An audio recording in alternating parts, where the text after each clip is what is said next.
আসসালামু আলাইকুম। যে যেখান থেকে আমার ভিডিওটি দেখছেন সবাইকে আমার চ্যানেলে স্বাগতম। আশা করছি সবাই সুস্থ আছেন, ভালো আছেন। তো পুরো ভিডিওটা স্কিপ না করে দেখবেন। আজকে প্রতিদিনের মতো দুপুরের রান্নাটা আপনাদের সাথে শেয়ার করব। এদিকে কড়াই বসিয়ে দিয়েছি, পাতিলও বসিয়ে দিয়েছি, রান্না শুরু করব। তো আজকে আমি রান্না করব ডিমের ঝোল আর মজাদার, জিভে পানি আসার মতো কাঁঠাল বীজের ভর্তা, যেটা আপনারা সবাই পছন্দ করেন কিনা জানি না, আমার তো খুবই ভালো লাগে। তো এদিকে ডিম আমি ভেজে নিয়ে ছোট ছোট করে পিস পিস করে কেটে নিচ্ছি। দেখুন 4টে ডিম ভেঙে আমি পেঁয়াজ এবং লবণ মরিচ দিয়ে মেখে নিয়েছিলাম, হলুদ দিয়ে। তো এদিকে দেখুন আলু আর এটা হচ্ছে কাঁচা কলা সেদ্ধ করে নিয়েছি। মশলাটা কষানো হয়ে গেছে এবং এখন আলু আর কলাটা দিয়ে দেব।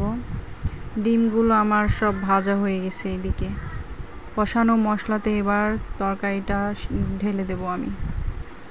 তো শুকনো শুকনো করে এই মশলাতে কিছুক্ষণ কষিয়ে নেব, নেড়ে চেড়ে ঢাকনা দিয়ে ঢেকে দেব। এই চুলাতে রান্না করাটা যেমন কষ্টের, আবার আরেক দিক দিয়ে মাটির চুলার রান্না কিন্তু বেশ স্বাদ হয় খেতে। তো একদিকে তরকারি রান্না হচ্ছে, আরেক দিকে ডিমগুলো আমি সব ভেজে নিচ্ছি। ডিম ভেজে এইভাবে সেদ্ধ আলু দিয়ে কে কে বাসায় আপনারা তরকারি রান্না করে খান অবশ্যই কমেন্ট বক্সে জানাবেন। তো সব ডিমগুলো আমার একে একে ভাজা হয়ে গেছে। এখন কাঁঠাল বিচির ভর্তাটা আমি ভেজে নেব। তো তার জন্য এখানে গোটা কাঁচা মরিচ নিয়েছি, রসুনের কোয়া গোটা রেখেছি আস্ত, একটা পেঁয়াজ আর একটুখানি আদা কুচি করে দিয়েছি যাতে ফ্লেভারটা ভালো আসে। তো এখন এগুলো হালকা করে ভেজে নেব, বেশি ভাজতে যাবেন না, কাঁচা মরিচগুলো ফেটে চোখে মুখে যেতে পারে, যার কারণে খুব সাবধানে একটুখানি হালকা করে নেড়ে চেড়ে যেগুলো বিচি কেটে রেখে দিয়েছি সেগুলো কড়াইতে দিয়ে দেব। তো এখানে আমি বিচির সাথে কাঁঠালের বিচির সাথে পটল নিয়েছি দুটা, যাতে ভর্তাটা একটু নরম হয়। তো কড়াইতে দিয়ে দেওয়ার পর লবণ আর হলুদ দিয়ে, মরিচটা যেহেতু গোটা দিয়েছি সাথে, লবণ আর হলুদ দিয়ে নেড়েচেড়ে এভাবেই কিছুক্ষণ ঢেকে রেখে দেব। কাঁঠালের বিচি আপনাদের কার কার ভালো লাগে অবশ্যই জানাবেন। বিচি দিয়ে এই ধরনের ভর্তা বানালে কিন্তু খুবই ভালো লাগে। তো এখন আমি একটুখানি ঢাকা দিয়ে রেখে দেব। এদিকে তরকারিটা আমার শুকনো করে কষানো হয়ে গেছে, আর একটু কষানোর জন্য ভালো করে একটুখানি পানি দিয়ে দেব। এখন কষানোর জন্য পানি দিয়ে দিলাম। আর এদিকে কাঁঠালের বিচিগুলো আমার শুকনো করে কষানো হয়ে গেছে। এখানে আমি এখন কাঁঠালের বিচিগুলো সেদ্ধ হওয়ার জন্য পানি দিয়ে দেব, পরিমাণ মতো পানি দিয়ে দিব।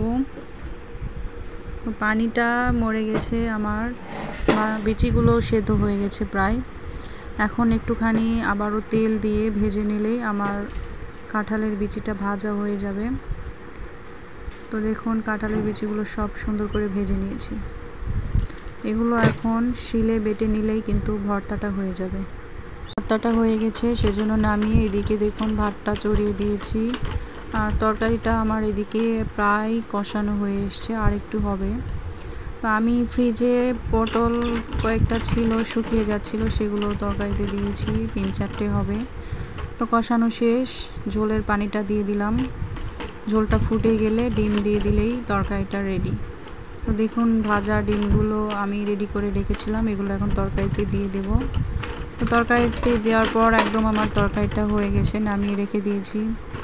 তো কেমন হলো অবশ্যই জানাবেন। আর এদিকে আমার ভাত রান্নাটাও প্রায় হয়ে গেছে। তো কাঁঠালের বিচি ভাজাও হয়ে গেছে, নামিয়ে রেখে দিয়েছি। আমার তরকারিটাও হয়ে গেছে। এখন চলে যাব কাঁঠালের বিচিগুলো ভাজা করতে।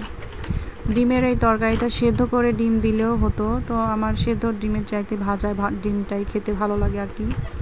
তো কাঁঠালের বিচিগুলো দেখুন শিলে কীরকম করে বেটে নিচ্ছি। তো আমরা গ্রামে এই ধরনের শিলেই মশলা বাটি, শিলেই ভর্তা বাটি। তো আমার সবগুলো ভর্তা দেখুন বাটা হয়ে গেছে। সত্যি কাঁঠালের এই বিচির ভর্তাটা খেতে অসম্ভব মজা লাগে। তো আমার মতো আর কে কে পছন্দ করেন অবশ্যই জানাবেন। তো সবগুলো ভর্তা বাটার পর দেখুন কতটা মজাদার দেখতে লাগতেছে। আর এখানে এখন কি হচ্ছে দেখুন, বলুন তো, আমার মতো এই ধরনের কাজ আর কে করেন? বিষয়টা হাসির হলেও অনেক মজা লাগে।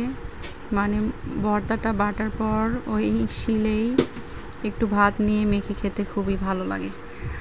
তো প্লিজ ভিডিওটা কেমন লাগলো অবশ্যই জানাবেন। আর আমার ভিডিওটা এখনও যারা সাবস্ক্রাইব করেনি সবাই সাবস্ক্রাইব করবেন। Tata bye.